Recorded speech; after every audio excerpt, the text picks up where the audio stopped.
wa may yuti'illaha wa rasulahu faqad faza fawzan 'azima. Puji syukur kehadirat Allah dengan mengucapkan alhamdulillah rabbil alamin, bersalawat kepada Nabi dengan mengucapkan Allahumma shalli ala Muhammad wa ala ali Muhammad bil alamin innaka Hamidum Majid. Insyaallah yang hadir malam hari ini husnul khatimah. Untuk kedua orang tua, Allah tempatkan di tempat terbaik di sisinya, Allah terima amal ibadahnya, Allah kumpulkan kelak bersama orang-orang yang saleh. Dan untuk orang tua kita yang masih hidup, sehat, kuat, husnul khatimah insyaallah. Amin ya rabbal alamin. Baik Bapak Ibu sekalian yang berbahagia, bagaimana kabarnya Bapak Ibu, sehat semua? Semoga kesehatan Bapak Ibu istiqamah dan membawa keberkahan. Amin ya rabbal alamin. Dan berdoa untuk orang yang sakit, syifaan ajilan insyaallah. Isfihim anta syafi la syifaa illa syifauk. Syifaan la yughadiru saqama wala alam insyaallah. Amin ya rabbal alamin. Baik Bapak Ibu sekalian yang berbahagia, di dalam satu hadis baginda Nabi Muhammad sallallahu alaihi wasallam, kata baginda Nabi, ada dua hadis tapi serupa makna. Hadis yang pertama, kata baginda Nabi Muhammad sallallahu alaihi wasallam, inni akhafu alaikum sittan. Saya bacakan hadisnya. Inni akhafu alaikum sittan. Aku mengkhawatirkan terhadap umatku, kata Nabi, kelak ada 6 hal, 6 perkara, kata Nabi. Yang pertama, imaratus sufaha wa safkud dima wa bai'ul hukmi wa qati'atur rahim wa nashun yattakhiduna al-Qur'ana mazamira wa kasratus syurati. Hadis ini dihukumi sahih. Salah satu ulama yang mengatakan ini hadis sahih, Al-Albani, dalam kitabnya Sahihul Jami'. Kemudian dalam riwayat yang lain, dalam hadis yang lain, badiru bil amal salih atau badiru bil a'mal khisalan sittan. Kata Nabi, bersegeralah kalian melakukan perbuatan, bersegera bil a'mal khisalan sittan, 6 perkara. Tapi badiru, bersegeralah ini melakukan perbuatan yang sebaliknya daripada perbuatan tersebut. Nanti kita lihat. Yang pertama, imaratus sufaha. Maka tinggalkan perbuatan ini, lakukan perbuatan yang lebih baik. Yang kedua, wa kasratus syurati. Persoalan-persoalan militer. Wa qati'atur rahim. Jaga silaturahim. Artinya kalau ada yang memutus, kita menyambung. Wa bai'ul hukmi. Jual beli hukum, jangan diikuti. Wa istighfafan biddam, saling membunuh, tinggalkan. Saling menjaga. Nashwun yattakhiduna al-Qur'ana mazamira. Orang yang dengan Quran tapi mereka tak mengamalkannya, cuma sekedar membaca dan menjadikan barang untuk sebagai kepentingan. Yuqaddimuna ar-rajul laisa bi afqahihim wala a'lamihim. Ma yuqaddimuna illa liyughanniyahum. Kata Albani, kemudian At-Tabrani, akhrajahu At-Tabrani dalam hadis ini, yuqaddimuna ar-rajul, ada seorang pemuda yang mencoba menyampaikan maksud tersebut, tapi ternyata pemuda yang menyampaikan ini adalah pemuda yang a'maq, dangkal pengetahuannya. Kemudian dia tidak memiliki pengetahuan yang baik. Kemudian dia sampaikan hal tersebut kepada yang lain. Maka janganlah kalian mengikutinya. Nah Bapak Ibu sekalian yang berbahagia, kalau kita rujuk kepada hadis yang 6 ini diambil dari beberapa hadis tentang kekhawatiran Nabi. Judul kitabnya yang dulu kita pernah bahas di sini. Judul kitabnya Akhwafa ma akhafu alaikum. Al-arba'una hadithan fi khawfin nabi an ummatihi. Judul kitabnya itu, judul bukunya. Kekhawatiran Nabi. Ada 40 hadis yang menjadi kekhawatiran Nabi terhadap umatnya di akhir zaman. Kita mulai. Yang pertama, imaratus sufaha. Pemimpin yang bodoh. Pemimpin yang bodoh ini adalah sumber masalah. Sumber masalah. Pertanyaannya adalah sufaha itu artinya apa? Bodoh, safih. Safihun artinya bodoh, juhal, jahil. Kalau bahasa wanabut, bahlul. Itu bahasa wanabut, bahlul ente katanya. Itu artinya bodoh namanya. Tapi tak ada dalam bahasa Arab yang beneran ya. Bahasa Arab beneran itu tidak ada. Bahlul itu enggak ada. Cuma dalam bahasa harian saja. Bahlul ente. Itu cuma bahasanya wanabut. Tapi kalau bahasa Arab resminya safihun atau jahilun, juhal, jahil, juhala, bodoh. Pertanyaannya adalah bodoh dari istilah apa? Bodoh dari segi apa? Kepemimpinankah, ekonomikah, atau apa? Di dalam hal ini ulama berpendapat maksud hadis ini safihun an sunnatin Nabi sallallahu alaihi wasallam wa adamu ittiba'i sunanin Nabi. Pemimpin yang tidak mau mengikuti sunnah-sunnah Nabi, pemimpin yang tidak mau mengikuti aturan-aturan Nabi. Namanya pemimpin sufaha, imaratus sufaha, pemimpin yang bodoh. Mungkinkah pemimpin yang bodoh ini terjerumus atau terjebak atau terjatuh dalam pemimpin yang zalim? Sangat. Karena pemimpin yang cerdas tidak akan mungkin terjebak jatuh dalam kezaliman. Salah satu dampak daripada kebodohan adalah kezaliman. Dampak daripada kebodohan adalah kezaliman. Bagi orang yang bodoh, yang tidak mengerti, yang tidak berilmu, yang tidak mengerti agama, ya membunuh, kemudian korupsi, ya tidak ada masalah. Asal sama-sama senang. Membunuh misalkan. Kemudian korupsi misalkan. Kemudian mengambil hak rakyat misalkan.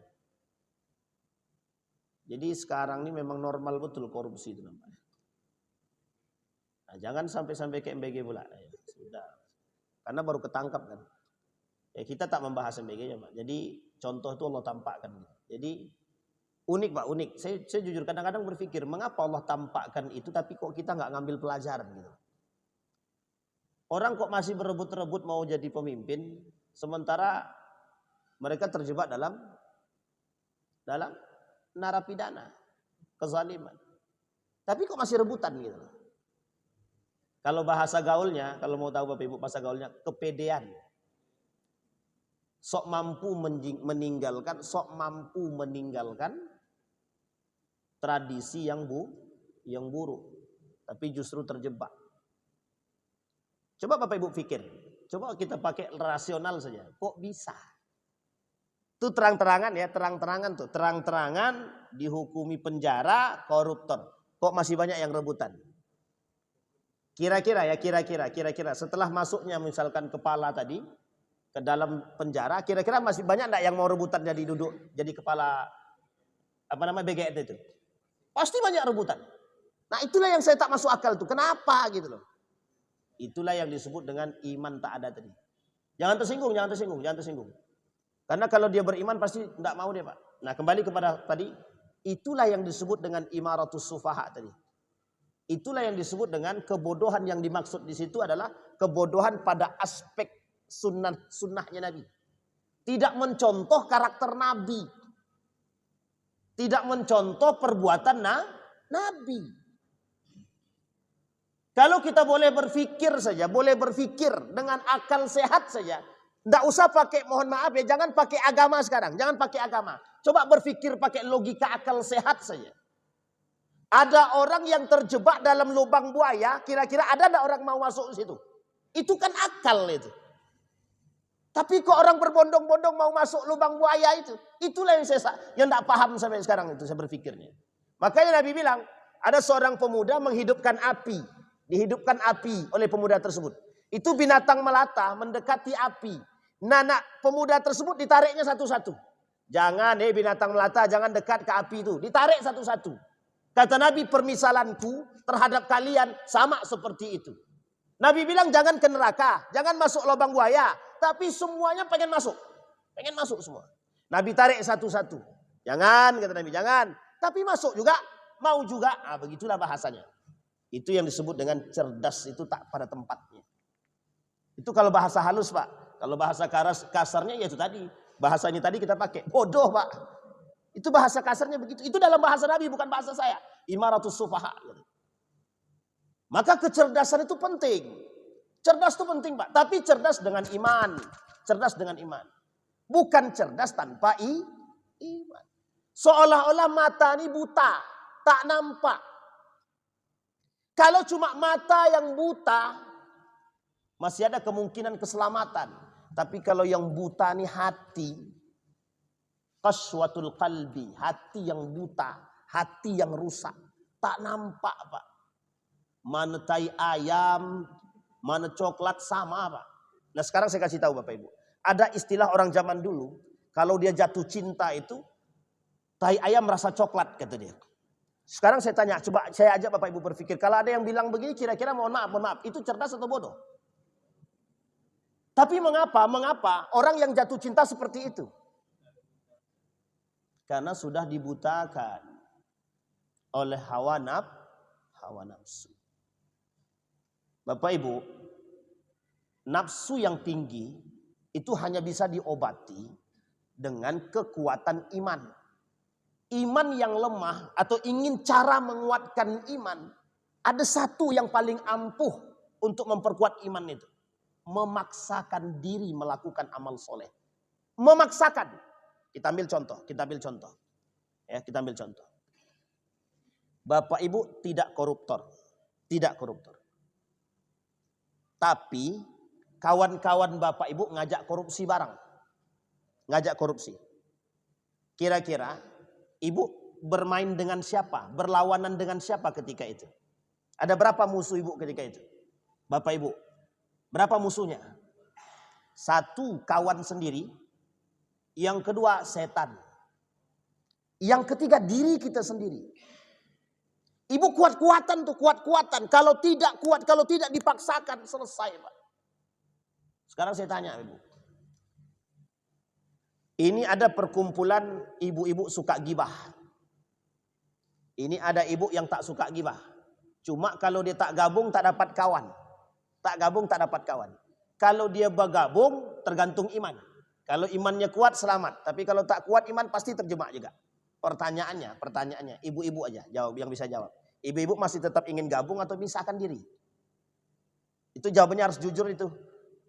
Kalau bohong jawabannya itu adalah kalau jawaban bohong, kami kan kuat iman Ustaz. Insya Allah kami tetap akan bisa bergabung tapi kami kuat iman. Itu yang disebut dengan jawaban cari aman. Karena mustahil Pak, mustahil selamat. Orang berbicara menggibahkan orang, ibu tutup telinga, tidak mungkin. Karena ibu ketika gabung dengan orang yang berbicarakan kegibahan orang tadi, kejelekan orang, ibu tutup telinga. Apa kata kawan-kawan tadi? Tidak sopan ente, nggak sopan orang bicara ente tutup telinga. Maka apa yang harus dilakukan? Menghindar. Tapi Ustaz kalau aku menghindar mereka akan katakan aku sombong dan aku mohon maaf Ustaz tak punya kawan. Itulah yang harus kita latih. Yang harus kita latih. Sama hal dengan yang tadi. Kalau semuanya korupsi. Pemimpinnya suruh bilang korupsi, kalau tidak korupsi mutasi. Ibu pilih mana Bapak Ibu? Pilih mutasi aja, yang penting tidak korupsi, atau cari korupsi terendah, yang penting nggak mutasi. Itu pilihan berat Pak Ustadz. Ya kalau ringan pilihan itu, tidak akan saya sampaikan Pak. Pilihannya cuma satu Bapak Ibu, jangan korupsi. Dan berharap jangan dipindahkan, itu aja. Tapi mohon maaf Pak, mohon maaf. Karena pelakunya rame-rame, mesti kita nggak disukai orang kan. Nah ketika kita tidak disukai orang, kita berusaha melawan diri kita sendiri antara korupsi atau tidak. Nah yang paling berat itu dengan diri kita sendiri. Kalau yang lain itu bisa kita tepis Pak. Cuma kadang-kadang hasutan syaitan itu banyak caranya Pak. Tak bisa lewat kebijakan, lewat kawan. Tak bisa lewat kawan, lewat diri sendiri. Tak bisa dengan tiga ini. Ada yang paling ampuh untuk mengorek-ngorek itu Pak. Yang menghasut itu. Lewat istri. Kata istri bang, sekali ini aja bang korupsi tak apalah. Yang penting abang jangan dimutasi dulu. Suami tadi nggak apa-apa mutasi, yang penting aku tidak korupsi. Tapi karena bang, pikirkan bang, anak kita sekolah. Kalau abang pindah bagaimana? Mau tak mau ganggu, terganggu juga. Kata suami, oke lah, biar laku kali ini korupsi. Tapi cukup kali ini aja ya. Alhamdulillah tidak ketahuan. Besok diajak lagi korupsi. Kira-kira korupsi lagi nggak kira-kira? Bisa dipahami Bapak Ibu? Hari ini nolak, besok menikmati. Hari ini nolak, besok nikmati. Nah besok kalau sudah semua instansi ini korupsi, maka tidak ada lagi istilah penjara bagi koruptor. Nah terus bagaimana Pak Ustadz? Semuanya akan melakukan korupsi. Dan apa yang akan muncul?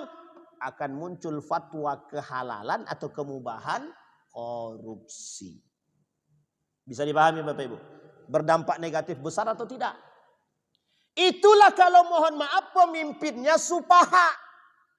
Kalau pemimpinnya tidak cerdas, tidak beriman, kebijakan itu akan kembali kepada mohon maaf kebodohan, kezoliman, kemaksiatan. Sehingga mohon maaf Pak, kadang-kadang kita Bapak Ibu pasti selalu melihat berita yang bermunculan. Di Makassar itu pemimpinnya, gubernur Makassar itu buat perda tentang menghalau sampai ke akar-akarnya LGBT. Nah, saya berharap nih Riau juga begitu Pak. Berharap kita Riau punya perda yang menghabisi sampai ke akar-akarnya LGBT. Begitu juga Kota Pekanbaru, berarti siapa tuh? Wali kota. Juga harus begitu. Sampai ke akar-akarnya. Itu kira-kira cerdas apa tidak? Cerdas. Tapi kalau ada satu daerah, kepala daerah justru mendukung korupsi bagaimana? Justru mendukung kezaliman, kemaksiatan, zina, LGBT, narkoba, minuman keras misalkan. Kira-kira cerdas apa tak cerdas itu? Kenapa dikatakan bodoh? Karena mohon maaf Bapak Ibu memberikan peluang kepada kehancuran kepada masyarakat. Satu, imaratus sufa. Nah sekarang begini. Ada enggak kemungkinan kita melahirkan generasi pemimpin-pemimpin yang cerdas? Ada. Dimulai dari siapa? Dimulai dari orang tua. Bapak Ibu sediakan, Bapak Ibu berikan tempat, Bapak Ibu berikan ruang kepada anak di rumah yang pendidiknya langsung Bapak Ibu. Jangan orang lain dulu. Setelah Bapak Ibu berikan ruang pendidikan kepada anak, dikasih. Ini mohon maaf ya Bapak Ibu untuk memberikan peluang ke depan. Muhammad Al-Fatih tak lahir ceplok langsung jadi pemimpin cerdas, tidak Pak. Salahuddin Al-Ayyubi lahir ceplok langsung jadi orang cerdas, tidak. Umar bin Khattab dikenal sebagai Umar bin Khattab ini dikenal sebagai orang yang tidak baik dulunya. Tapi dalam kabilahnya baik, di luar tak baik. Fudail bin Iyad, preman pada masanya. Tukang palak, pakang segala macam. Namanya Fudail bin Iyad, boleh dicek dalam sejarah. Perampok terkenal pada masanya. Bahkan gembongnya perampok ternama pada saat itu yang tidak ada saingannya. Masuk Islam, jadi pemimpin dia. Baik. Maka dibuat dalam catatan sejarah itu perampok yang bertobat namanya. Kalau sekarang ini bukan perampok yang bertobat. Yang bertobat jadi perampok. Dibalik kalimatnya. Apakah orang-orang soleh ini lahir langsung? Dari lahir sudah soleh duluan. Ada yang iya, ada yang tidak. Contoh. Kemarin kami bahas di Masjid Mukhlisin Pancasila. Seorang sahabat Nabi. Yang bernama, siapa namanya? Usamah ibn Zaid. Usamah ibn Zaid, pendidiknya langsung Nabi. Kira-kira baik enggak? Maryam, yang didik Zakaria, kira-kira baik enggak? Bisa dipahami Bapak Ibu? Mungkin enggak bagi Usamah ibn Zaid itu melahirkan generasi-generasi perampok? Mungkinkah bagi Usamah ibn Zaid melahirkan generasi-generasi koruptor? Kemaksiatan, pezina, penarkoba? Mungkin enggak? Enggak Pak. Karena siapa yang mendidik Usamah ibn Zaid? Nabi langsung. Siapa ayahnya? Zaid ibn Harisah. Siapa Zaid ibn Harisah itu? Zaid ibn Harisah budaknya Nabi. Yang langsung diangkat oleh Nabi jadi anak angkatnya. Siapa ibunya Usamah ibn Zaid? Ibunya Ummu Aiman. Siapa Ummu Aiman itu? Budaknya Abdullah. Siapa Ummu Aiman itu? Budaknya Abdullah. Siapa budaknya Abdullah itu? Yang kelak menjadi ibu angkatnya Nabi. Ibu angkatnya Nabi. Adakah kemungkinan lahir generasi yang buruk? Mohon maaf, dari orang tua yang buruk. Ya. Tapi kalau orang tuanya, bapak ibunya baik, anak kandungnya bejat, yang salah siapa? Orang tuanya atau lingkungan? Bisa dipahami Bapak Ibu. Kecerdasan orang tua memberikan pendidikan kepada anak. Kalau orang tuanya cerdas, beriman dia, tidak mungkin anaknya dimasukkan ke tempat yang mohon maaf, di situ pelaku zina semua. Saya kasih contoh. Bapak Ibu rajin sholatnya, tapi tidak hafal Quran. Cuma punya cita-cita anaknya jadi penghafal Quran. Sekarang saya tanya, Bapak Ibu punya cita-cita anaknya jadi penghafal Quran enggak? Punya. Sekarang anaknya sekolah mana? SMA atau SMK? Kira-kira kalau SMA atau SMK jadi penghafal Quran atau tidak? Itu baru sisi itu belum tentu baik dan belum tentu buruk. Tapi kalau mohon maaf di dalam tuh semuanya pecundang, penjahat, Bapak Ibu masukkan anak tuh di situ. Tapi Bapak Ibu soleh orang tuanya. Dimasukkan anak ke lingkungan itu. Dibiarkan dia berbaur dengan orang-orang penjahat. Jadi apa Pak? Ini yang disebut dengan kecerdasan Pak. Cerdas tuh di situ. Bukan berarti orang tua profesor anaknya pasti jadi profesor. Belum tentu. Ada profesor punya anak sama sekali tidak pernah kenal dengan orang tuanya. Kira-kira bejat nggak tuh Pak? Parah nggak tuh? Itu jauh lebih parah Pak. Ada seorang yang bergelar doktor. IQ-nya cerdas bergelar doktor. Tapi mohon maaf pelecehan seksual dia lakukan di universitas. Pernah dengar kasus di Riau ini terjadi pelecehan seksual di salah satu instansi lembaga pendidikan. Pernah kedengaran Pak? Baru-baru ini. Itu pelecehan seksual. Tapi gelarnya apa? Mohon maaf. Saya tanya Bapak Ibu, itu cerdas apa tak cerdas? Dalam bahasan ini namanya sufaha dia. Bodoh dia. Bodoh dalam urusan menjalankan sunnah Nabi. Dia tak mengikuti sunnah Nabi. Dia tak menjalankan sunnah Nabi. Maka wajar kata Nabi di akhir zaman itu yang lahir generasi-generasi yang benci. Yang tak suka dengan sunnah-sunnah Nabi. Kenapa dimulai oleh generasi-generasi yang terhasut oleh hawa nafsu? Itu yang pertama. Pendidikan harus dimulai dari orang tua. Kalau sudah terlanjur bagaimana Pak Ustadz? Tidak ada kata terlambat. Kalau orang tua sudah masukkan anaknya ke sekolah. Dan ternyata di sekolah tersebut ada ruang mohon maaf kejahatan bagi anak tadi.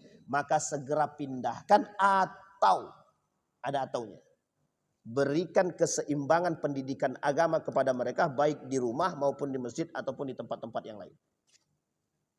Kalau tidak, bersegeralah dan bersiaplah untuk menampung dampak dari apa yang kita tanam. Kita akan memetik sesuatu yang kita tanam. Kalau yang kita tanam kejahatan, kira-kira kita petiknya apa? Kalau kita tanamnya kates, yang kita petik nangka atau salak. Pasti pilihan lain kan Pak? Tidak mungkin pilihannya itu. Bisa dipahami Bapak Ibu ya. Kalau kita tanamnya nanas, mesti kita harus petiknya nanas kan. Sekarang tergantung Pak. Bapak Ibu nanam nanas, pengennya nanasnya busuk atau matang. Yang bagus, yang manis. Maunya yang mana? Yang warnanya hijau kekuning-kuningan, yang rasanya manis, yang matanya tidak terlalu tajam.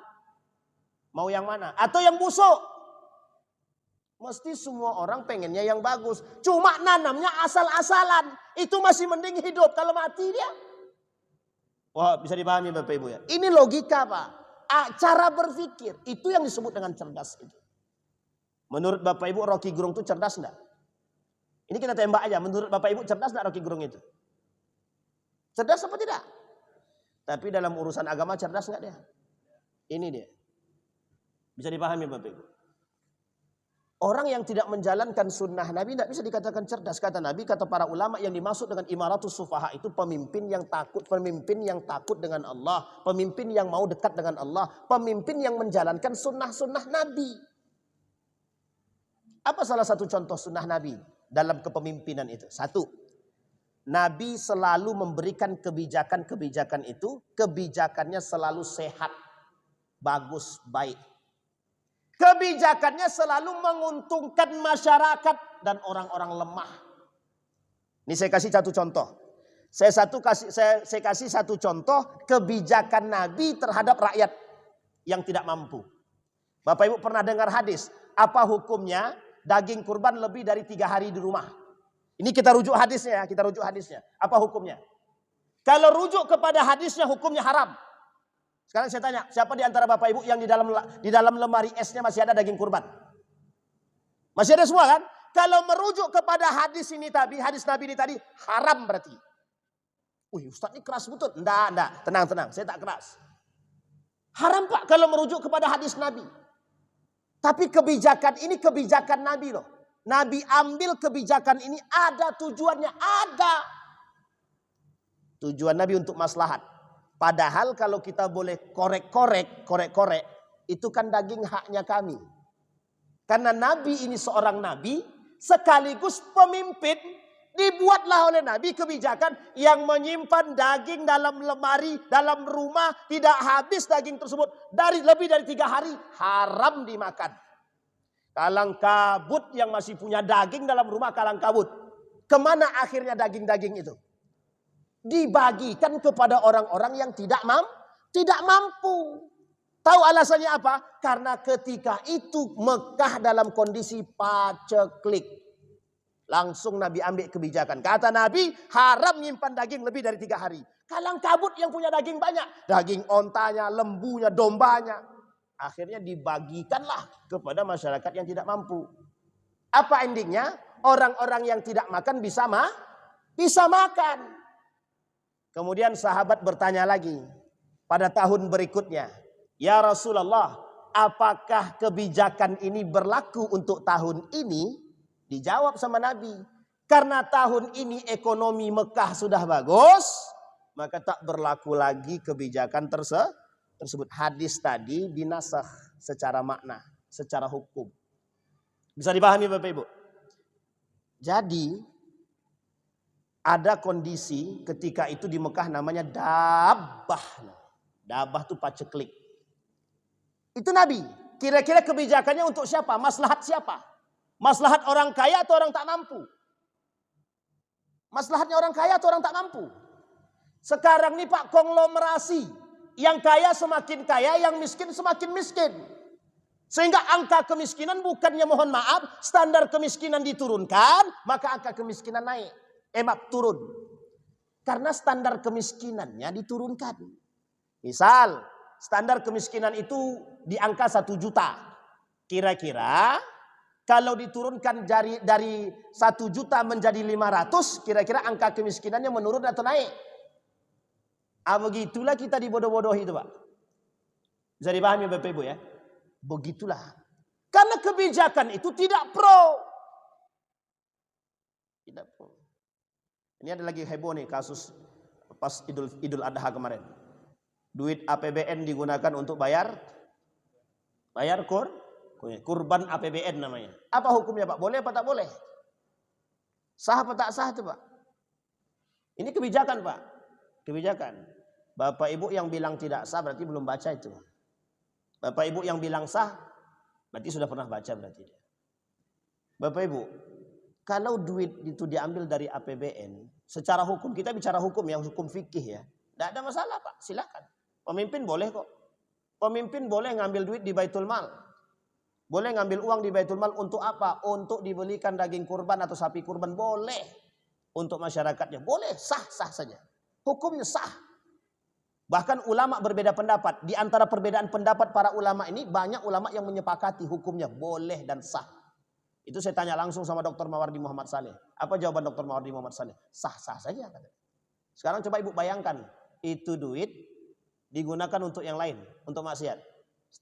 Bapak Ibu setuju mana? Untuk maksiat atau untuk daging kurban? Iya kan? Daripada dikorupsi orang. Itu pun tadi korupsi atau tidak tahu lah kita kan. Bisa dipahami Bapak Ibu? Itu yang disebut.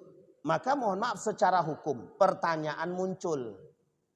Emang ketika itu kondisinya bagaimana?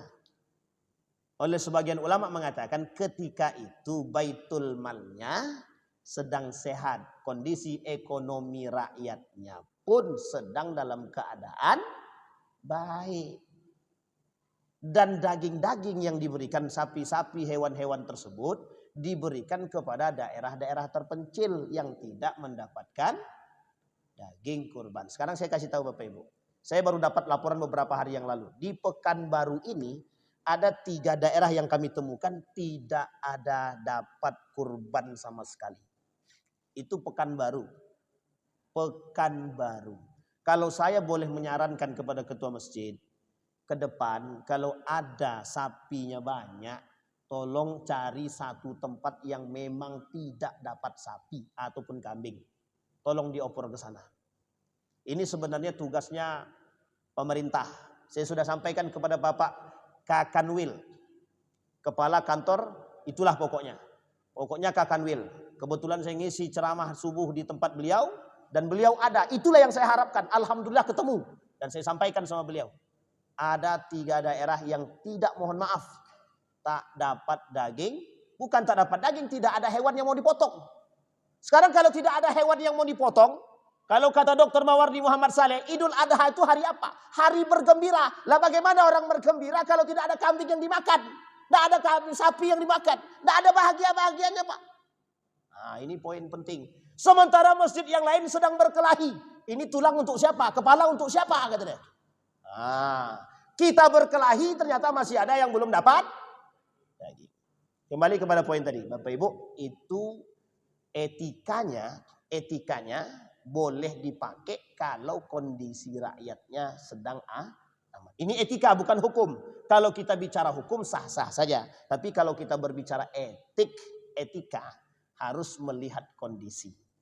Tapi kalau kondisi rakyat itu tak mampu, diambil dari duit APBN untuk, mohon maaf, memberikan makan kepada masyarakat yang tak mampu melalui daging kurban, itu sah-sah saja Pak, boleh-boleh saja. Tapi sebaliknya, kalau hanya untuk, mohon maaf, sesuatu pencitraan dan lain sebagainya, maka tak sebaiknya itu dilakukan. Ditambah dengan himpitan ekonomi yang kian parah. Berapa belas ribu $1 sekarang? Sampai 18, 17 sekian lah ya. 17.000 sekian. Belum sampai 18.000. Zamannya Habibie 16.000 sudah hancur Pak. Zamannya Habibie. Kemudian diturunkanlah oleh Habibie dari 16.000 jadi 9.000 apa 10.000? 9.000 ya. 9.000. Alhamdulillah.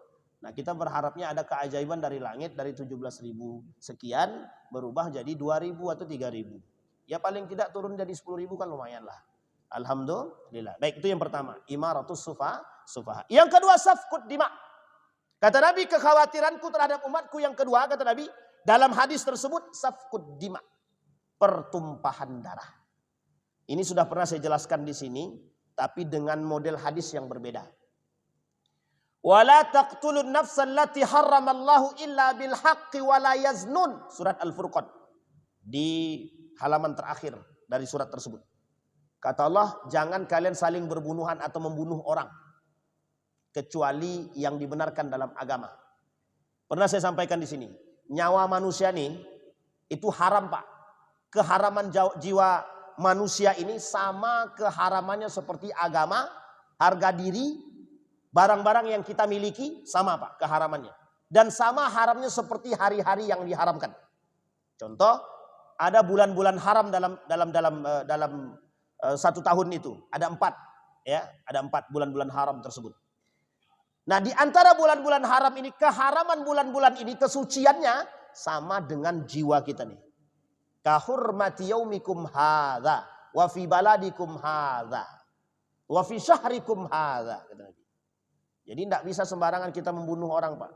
Orang yang membunuh satu manusia faka'anna maqatalan nasa jami'an, sama seperti membunuh semua manusia. Tapi sekarang perhatikan baik-baik. Begitulah darah manusia itu begitu murah hari ini. Dikit-dikit masalah tusuk. Dikit-dikit masalah bunuh. Dikit-dikit tembak. Dikit-dikit ini segala macam. Bunuh. Jadi tak ada lagi harganya jiwa manusia. Sekarang saya tanya Bapak Ibu. Apa sebabnya jiwa manusia itu tak berharga? Apa sebab? Apa sebab orang mudah melakukan pembunuhan? Apa sebab? Jawabannya sederhana saja. Nafsunya ketinggian. Mohon maaf ya Bapak Ibu ya, nafsunya Kalau bahasa kita nih sekarang nih kesetanan. Kesetanan. Beberapa waktu yang lalu ada seorang bapak-bapak konsultasi begini, Ustadz, aku tadi marah besar sama bini aku. Marah besar Ustadz. Saking besarnya marah aku nih tadi Ustadz. Keluarlah hilang akal aku nih Ustadz. Langsung aku ceraikan dia. Itu namanya kesetanan. Kemudian dia tanya, kira-kira Ustadz, aku masih sayang sama bini aku Ustadz. Nah itulah yang kita sebut dengan kebodohan yang nyata tadi Pak. Aku masih sayang sama bini aku Ustadz. Kira-kira masih boleh enggak aku kembali Ustadz? Kira-kira jatuh enggak talak aku tadi Ustadz? Memang ikhtilaf para ulama. Satu diantaranya Syekh Ibnu Taimiyah. Ini yang banyak dipakai oleh Kementerian Agama. Dia dipakai oleh Pengadilan Agama. Pendapatnya Ibnu Taimiyah nih. Ibnu Taimiyah bilang, kalau orang dalam keadaan marah dan dia menalak istrinya, maka tak jatuh talaknya. Ini dipakai Pak. Dipakai di Pengadilan Agama. Pendapat ini. Jadi bukan pendapat Syafi'i. Kalau pendapat mazhab Syafi'i Pak, jatuh talaknya Pak. Jatuh talaknya. Asar sadarnya dia kalau dalam keadaan marah tuh nampak kalau lampu tuh lampu. Itu udah jatuh talak tuh Pak. Tapi kata mazhab Ibnu Taimiyah itu Syekh Ibnu Taimiyah, kalau dia dalam keadaan marah yang berlebihan, kalau Imam Ahmad ibn Hanbal mengatakan sampai hilang akal, maka tak jatuh talaknya Pak. Tapi kalau mazhab Syafi'i paling ketat Pak. Ketat dia. Bapak Ibu bilang, aku talak kau 1, 2, 3 kata suaminya. Jatuh 3. Kalau mazhabnya Imam Ahmad, Imam Abu Hanifah, jatuh 1. Jatuh 1. Sekarang pilih mana? Imam Abu Hanifah atau Syafi'i?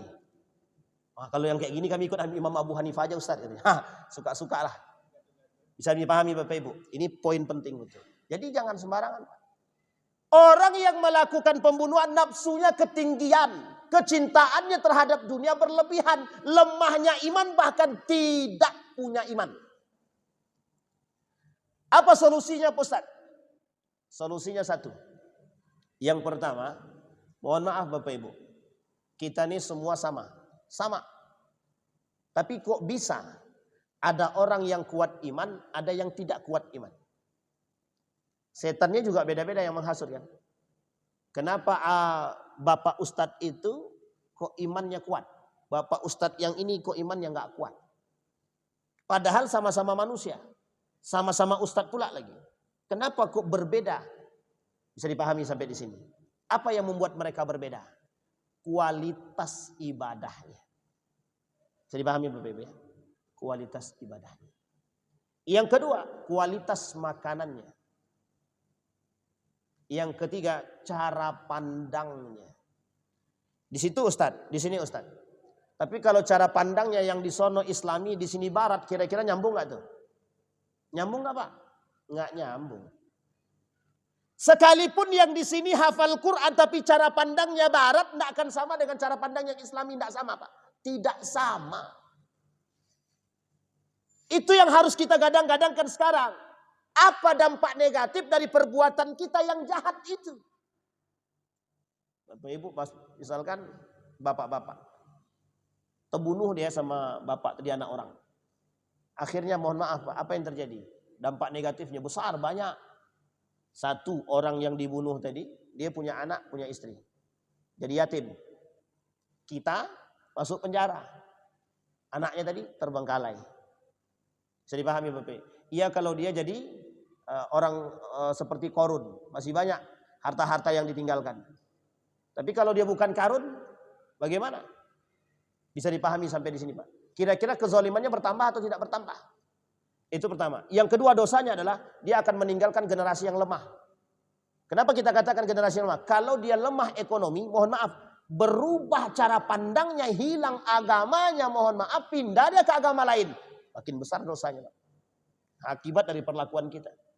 Begitu juga pada orang yang keluarga yang membunuh tadi. Dan keluarga yang dibunuh. Tekanannya berat Pak. Berat. Makanya faka'annama qatalan nasa jami'an. Sama halnya seperti membunuh semua umat manusia. Dosa besar Pak. Dalam kitabnya Syamsuddin Az-Zahabi. Pelaku seperti ini namanya pelaku dosa besar. Ini membunuh. Nah solusinya apa Ustaz? tolong perhatikan baik-baik. Sebelum berbuat berfikirlah. Berfikirlah. Nafsu jangan ditinggikan Pak. Nafsu jangan ditinggikan. Kalau saya boleh menyarankan, saya pernah sampaikan di sini Pak. Di sini saya pernah bahas 2 kitab. Yang pertama tentang kekhawatiran, yang kedua tentang halal haram. Saya berharap betul kepada kita semua Pak. Meskipun cuma 1.000 rupiah. Kalau itu halal, lebih baik dikonsumsi daripada 10 juta tapi haram semua. Saya cuma mengatakan itu saja Pak. Pengaruh baik dan buruknya terhadap makanan yang halal dan haram tadi sangat memberikan potensi yang besar. Bapak Ibu rajin sholat. Tapi yang Bapak Ibu makan yang haram, mungkin Bapak Ibu tak kecipratan, anak Bapak Ibu bisa kecipratan, suami bisa kecipratan, anak-anak bisa kecipratan. Dan Bapak Ibu berpotensi berkecipratan daripada hal yang haram tadi.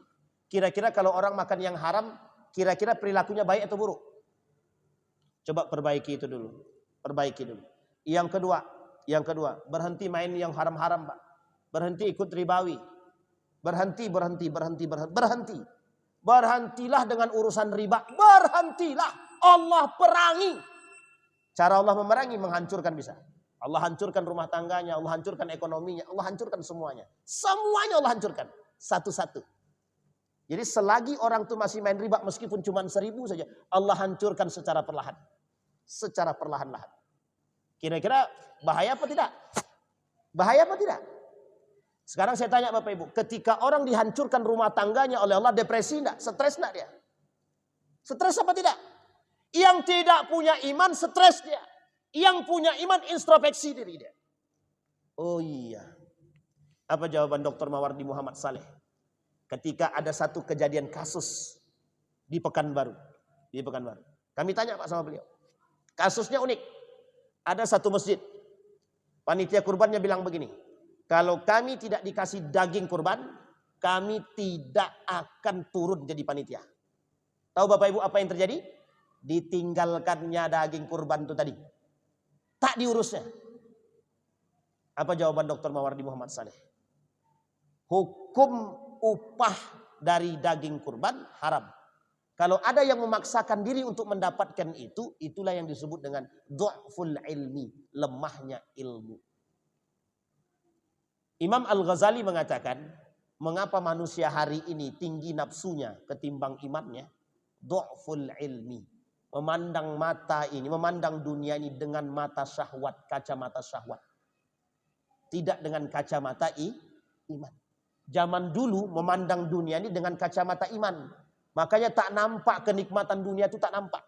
Tapi kalau sekarang, mohon maaf. Mobil dinas aja bisa dibawa kemana-mana dengan bebas. Artinya dia tak sadar kalau dia sedang berperilaku dengan perilaku yang haram. Mobil dinas boleh dipakai kalau dalam urusan kerja.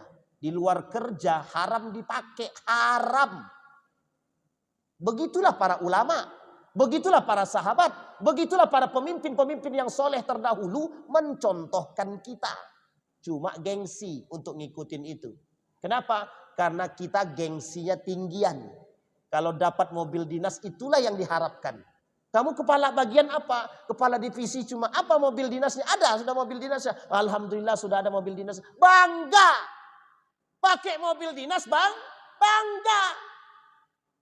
Ketika dipakai urusan pribadi haram. Ini kalau ada live streaming bagus ini. Kita haram-haramin Pak yang begini-beginian itu. Nanti dipotong memang dicarinya betul Pak. Parah itu. Benar Pak. Coba lihat. Ada enggak, mohon maaf ya, bahkan uniknya lagi selingkuh pakai mobil dinas coba. Parah enggak tuh? Penipuannya lagi dicopot plat merahnya ganti plat hitam. Oh, enggak kacau gitu tuh sekarang. Disinilah yang kita sebut. Maka dampaknya itu dari perbuatan tadi. Nah, salah satu solusinya perbaiki ibadahnya.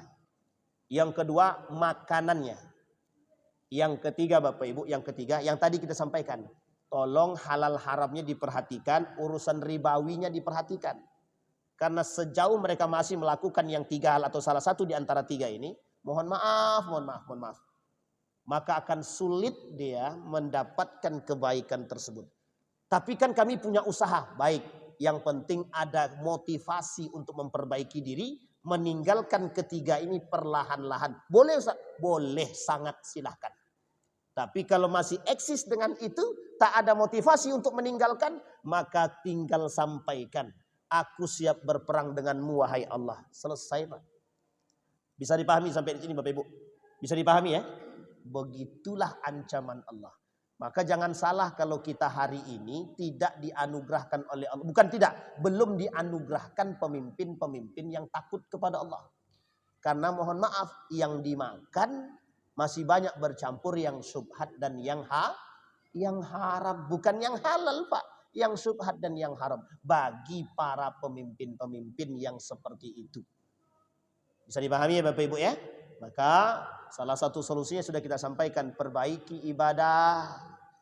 Perkuat makanan yang halal. Jauhi yang disebut dengan yang sifatnya riba. Allah tak akan berhenti memerangi siapapun. Fa'zanu biharbim minallah. Maka Bapak Ibu sekalian yang berbahagia. Dua hal sudah kita sampaikan. Imaratus sufaha dan safkud dima. Mudah-mudahan ada waktu jika Allah izinkan di pertemuan yang akan datang. Maka kita akan sampaikan sisanya 3, 4, 5, 6 insya Allah. Mudah-mudahan ada manfaat. Fa'tabiru ya ulil absar la'allakum tuflihun. Assalamualaikum warahmatullahi wabarakatuh.